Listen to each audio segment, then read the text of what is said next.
Assalamualaikum warahmatullahi wabarakatuh.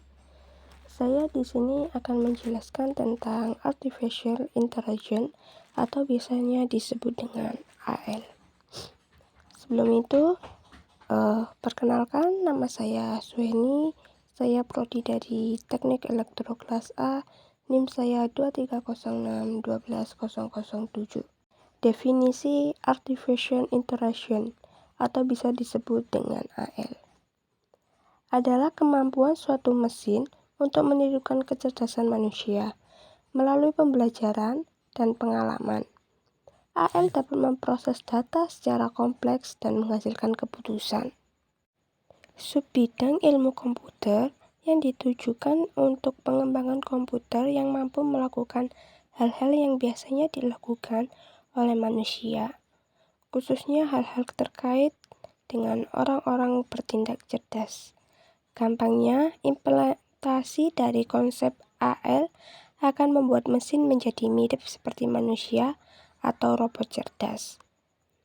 Robot tidak harus berbentuk seperti manusia, seperti Terminator atau C3PO di Star Wars. Namun sedikit saja sebuah mesin dapat menggantikan kerja manusia, sudah dapat dikatakan robot.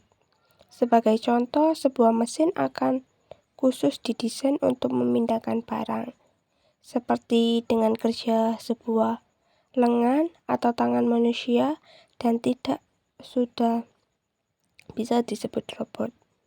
AL juga melengkapi cara mesin tadi bekerja, di mana mereka dapat bekerja dengan cerdas. AL juga dapat memindahkan benda dengan bentuk tertentu, contohnya seperti batu bata. Dan ada juga AL dikembangkan pada mesin cerdas seperti manusia, yaitu yang pertama Turing, yaitu berpikir secara manusia. Yang kedua Vision and Navigation, yaitu seperti melihat seperti manusia. Yang ketiga Speculation, mendengarkan seperti manusia. Dan yang terakhir yaitu Natural Language, yaitu berbicara seperti manusia. Dan yang selanjutnya yaitu AL Claudian Map. Yang pertama Artificial Natural Intelligence, yaitu biasanya disebut dengan ANI, juga dikenal sebagai World L, adalah L yang ada di dunia saat ini. ANI ini juga diprogramkan untuk melakukan suatu tugas. Apakah itu memeriksa cuaca, biasa bermain catur, atau menganalisis data mentah untuk menulis laporan jurnalistik. Sistem ANI ini dapat menangani tugas secara real time, tetapi mereka menarik informasi dari kumpulan data tertentu. Kecerdasan mesin yang akan di sekitar kita yaitu Google Assistant, Google Translate, Siri, dan alat pemrosesan bahasa alami, contohnya seperti Neural AL. Beberapa orang mungkin berasumsi bahwa mereka adalah canggih atau tidak, atau lemah. Tetapi alasan disebut AL lemah adalah karena mesin-mesin ini dapat sama sekali tidak memiliki kecerdasan seperti manusia. Mereka kurang memiliki kesadaran diri, kesadaran, dan kecerdasan sejati untuk menyamai kecerdasan manusia. Dengan kata lain, mereka tidak bisa berpikir sendiri. Contoh berkomunikasi dengan Siri, yaitu Siri bukan mesin yang sadar menghadapi pertanyaan, apakah yang bisa dilakukan Siri, apakah yang dirancang untuk melakukan adalah pemrosesan bahasa manusia, memasukkan ke mesin pencarian Google dan kembali menjadi hasil. Yang kedua yaitu Artificial General Intelligence, yaitu kecerdasan utama buatan atau AL kuat untuk mengacu pada mesin yang ditujukan kecerdasan manusia. Kata lain dari Artificial General Intelligence yaitu AGI dapat berhasil melakukan tugas intelektual yang dapat dilakukan oleh manusia.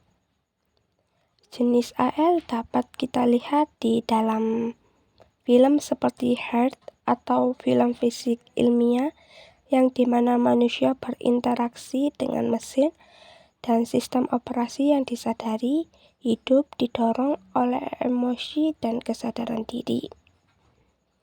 Mesin dapat memperproses data lebih cepat dari yang kita bisa. Tetapi sebagai manusia, kita memiliki kemampuan untuk berpikir secara abstrak, menyusun strategi, manfaatkan pemikiran dan ingatan kita untuk membuat keputusan, kecerdasan manusia, atau menghasilkan ide-ide. Jenis-jenis kecerdasan ini membuat kita lebih unggul dari mesin, tetapi sulit untuk definisikan karena itu memiliki dorongan kemampuan untuk menjadi makhluk hidup. Oleh karena itu, sesuatu yang sangat sulit untuk ditiru oleh mesin. AGI ini juga diharapkan dalam bernalar untuk menyelesaikan masalah pembuatan penilaian di dalam ketidakpastian, perencanaan belajar, integrasi pengetahuan sebelumnya dalam pengambilan keputusan, dan menjadi inovasi, imajinasi, dan kreativitas. Dan yang terakhir yaitu Artificial Super Intelligence, yaitu meliputi kecerdasan manusia dalam semua aspek dari kreativitas ke bijaksanaan umum hingga memecahkan masalah. Alat beralat ini akan mampu menunjukkan kecerdasan yang belum pernah kita lihat dalam terang di antara kita. Yang banyak orang berkhawatir, dan jenis AL ini menurut orang-orang akan menyebabkan kepunahan umat manusia. Yang selanjutnya yaitu bab kehubungan antara AL dan Big Data, yaitu siklus e-commerce besar Amazon.com juga sudah menggunakan AL pada sistemnya. Amazon yang mengumpulkan gambaran terperinci tentang siapa sehingga dapat mencocokkan dengan pelanggaran yang sama dan menciptakan sumber prediksi tentang AL. Data untuk menilai ini bersifat transposisional. Apa yang kita sentuh, apa yang kita beli, mesin rekomend ini, Amazon dapat menggunakan informasi di dalam alasan mereka untuk membangun profil dan kemudian membuat rekomendasi upaya Amazon untuk lebih akurat dan rekomendasi mereka juga dan isi, gaya, warna buku sebagai bahan pertimbangan. Contohnya yaitu seperti pengumpulan data, yaitu Big Data menjadi bahan bakar untuk melatih AL dengan volume data yang besar dan beragam. Yang kedua yaitu kemampuan analisis, yaitu dengan kebantuan AL, Big Data dapat diolah dengan lebih efisien untuk meluak pola dan tren yang berharga. Dan yang ketiga yaitu keuntungan bersama, atau yaitu kombinasi AL dan Big Data dapat memberikan wawasan yang mendalam dan memberikan solusi cerdas dalam berbagai bidang. Selanjutnya yaitu bab ke AL dan hak asasi manusia. Adalah awal persimpangan kecerdasan buatan dan hak asasi manusia, sehingga perlu diantisipasi tentang bagaimana berbagai sistem kecerdasan buatan yang digunakan di dunia saat ini, dan cara-cara di sana keduanya dapat membantu atau membahayakan manusia. Masalah lainnya yaitu dampak dari tingkat kesalahan, karena mereka juga berbasis statis. Semua sistem ML memiliki tingkat kesalahan.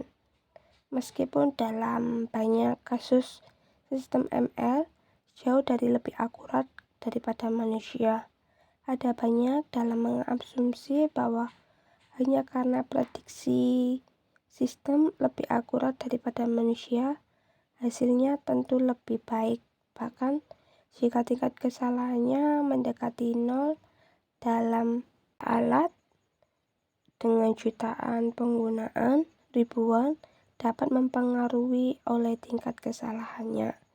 Contohnya yaitu fitur foto Google pada tahun 2005. Perangkat Luna ini mengenalkan gambar dari foto yang ditemukan memiliki kesalahan yang sangat merugikan dan menyinggungkan. Dampak pada hak asasi manusia yaitu dibagi menjadi 3. Yang pertama, meningkatkan efisien, yaitu alat yang meningkatkan efisien dalam pengambilan keputusan yang mendorong adopsi teknologi di berbagai sektor. Yang kedua, isu privat dan keamanan, yaitu penanganan data pribadi dan pengenalan wajah oleh AL juga memunculkan keprihatinan akan privasi dan keamanan. Yang ketiga yaitu pengangguran dan perubahan pekerjaan, yaitu penerapan AL yang merubah lapangan pekerjaan dan menghadapi tantangan baru dalam pasar tenaga kerja. Selanjutnya yaitu bab ke helpful dan harmful AL, yaitu setiap inovasi teknologi besar membawa potensi untuk memajukan atau merusak masyarakat. Kemampuan pemrosesan data dan analisis AL dapat membantu meringankan beberapa masalah paling mendesak di dunia, mulai dari memungkinkan kemajuan dalam diagnosis dan pengobatan penyakit hingga revolusi transportasi dan kehidupan nekotaan hingga mengurangi dapat perubahan iklim. Dan yang selanjutnya yaitu helpful AL. Yang pertama, meningkatkan akses ke layanan kesehatan, yaitu sudah ada kemajuan yang signifikan melalui penggunaan AL dalam diagnosis dan pencemaran penyakit, yaitu digunakan untuk meningkatkan akses ke layanan kesehatan di wilayah-wilayah yang kekurangan akses. Para korban wabah penyakit ini dapat bermanfaat dari penggunaan AL untuk memungkinkan petugas kesehatan melalui intervensi dini untuk mengatasi wabah sebelum dimulai. Yang kedua yaitu membuat hidup lebih mudah bagi tunanetra, yaitu alat untuk pengenalan gambar membantu orang yang bertunanetra menavigasi internet dan dunia nyata dengan lebih baik. Yang ketiga yaitu mengoptimalkan pertanian dan membantu pertanian beradaptasi dengan perubahan, yaitu AL bergabung informasi dari citra satelit global dengan data cuaca dan agronomi untuk membantu petani meningkatkan hasil panen, mendiagnostikan dan pengobatan penyakit tanam, dan beradaptasi dengan perubahan lingkungan, yaitu pendekatan pertanian ini dikenal sebagai pertanian presis dan tidak dapat membantu meningkatkan produktivitas pertanian untuk memberi makan lebih banyak dari populasi dunia yang tumbuh. Yaitu yang selanjutnya harm from AL. Yang pertama,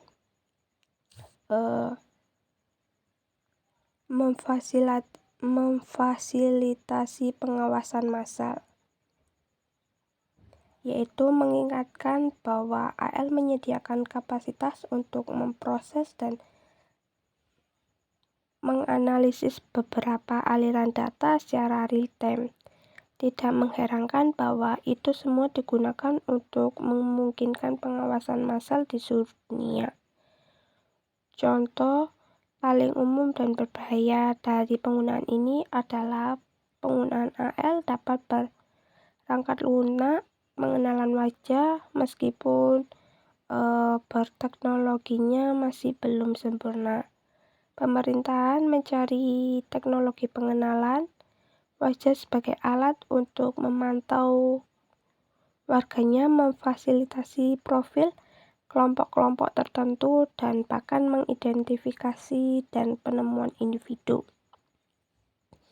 Yang kedua yaitu mengaktifkan profil diskriminatif, yaitu perangkat lunak yang pengenalan wajah tidak hanya digunakan untuk pengawasan dan mengidentifikasi, tetapi juga menargetkan dan membelanya. Yang selanjutnya atau yang terakhir yaitu membantu penyebaran disinformasi, yaitu AL dapat digunakan untuk membuat dan menyebarluaskan propaganda yang ditargetkan. Dan yang selanjutnya yaitu bab manfaat dan risiko dari AL, yaitu yang pertama manfaat. Contohnya yaitu meningkatkan produktivitas dan efisien. Yang kedua, solusi kompleks dalam ilmu pengetahuan dan teknologi. Yang ketiga, meningkatkan kualitas hidup melalui pelayanan kesehatan dan kehidupan yang lebih aman. Yang kedua yaitu resiko. Resikonya contohnya yang pertama yaitu pengambilan keputusan yang tidak adil dan bias. Yang kedua, potensi penyalahgunaan dan ancaman keamanan. Dan yang ketiga atau yang terakhir yaitu penggantian pekerja manusia dan penyimpangan ekonomi. Dan yang selanjutnya yaitu bab kesimpulan. Kesimpulannya ini dibagi menjadi 3. Yang pertama, potensi AL, yaitu dalam mengatasi tantangan yang kompleks, AL memiliki potensi besar untuk meningkatkan kehidupan kita secara keseluruhan. Yang kedua, tinjauan etika, yaitu harus ada perhatian khusus terhadap implementasi etis dan peraturan yang terkait dengan penggunaan AL.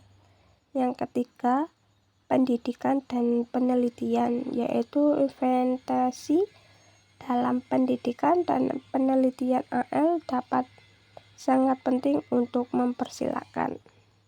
Sekian, terima kasih. Apabila ada kurang dan lebihnya, saya mohon maaf. Assalamualaikum warahmatullahi wabarakatuh. Bye-bye.